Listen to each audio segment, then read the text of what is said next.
Xoş gördük əziz dinləyicilər. Amerikanın İrana vurduğu zərbənin birinci fazası demək olar ki, bitdi. Birinci faza 12 saat çəkdi. 12 saatın ərzində 900-ə yaxın raketin İrana vurulması, ən vacib yerlərin darmadağın edilməsi və 40-a yaxın isə ən böyük Çinli Xamneyi içində daxil olmaqla məhv edilməsi ilə bitdi və bu barədə açıqlamalar da bəllidir. Artıq Xamneyinin ölməsini İran televiziyalarda təsdiqləyirlər. Amma bütün bunlarla bərabər həm də bilirsiniz, Azərbaycanda da bu mənada kifayət qədər yas tutanlar var, nə bilim, bayram eləyənlər var. İranda da eyni vəziyyətdir. İranda da kifayət qədər deməli bayram eləyən var və kifayət qədər də əlbəttə tərəfdarları da var ki, yas saxlayacaqlar. Amma biz bunlar barəsində həmişə danışmışdıq və bildirirdik ki, bunun sonucu bu formada da olacaq.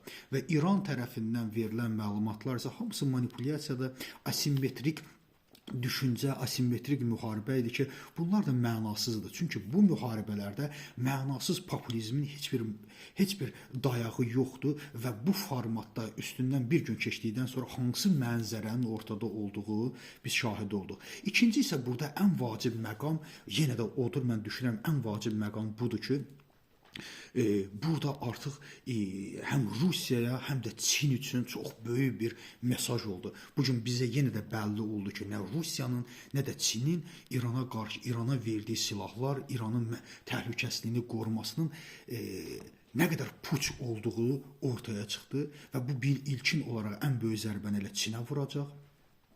Üçüncü ən vacib məqamlardan biri də bundan ibarətdir ki, özünə Çini dayaq bilənlər, özünə Rusiyanı dayaq bilənlər, məhz o avtoritar ölkələrin arxasında gedənlər bir daha Amerikanın gücünün şahidi oldu və bir daha aydın oldu ki, bu kreslo maraqlarını heç vaxt dövlət maraqlarına dəyişmək olmaz. İstənilən formada kreslo maraqlarının aqibəti məhz İrandakı kimi baş verəcək. Bundan dərs almaq lazımdır və öyrənmək lazımdır, bilmək lazımdır ki, arxasında Rusiya olan, arxasında Çin olanın heç vaxtı bir dayağı olmaz.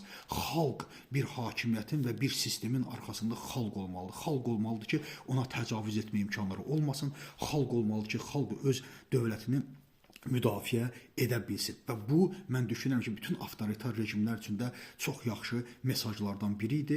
İndi bundan sonraki hadisələri mən düşünürəm tez bir zamanda bitməsini arzuluyuram və ona doğru gedəcək. Çünki bugün istənilən formatda ağlı başında olan insanlar İranın daxilində də biləcəklər ki, biz bundan irəliyə gedə bilmərik. Əgər istənilən insan məhv edilirsə, bizim müqavimət gücümüz tamamilə qırılır və milli insanlarla və yaxud da ki, milli kadrlara birləşmək və nəhayət Amerika ilə və İsraillə bir masada oturmaq düşünürəm ki, çox uzun çəkməyəcək. Təşəkkür edirəm.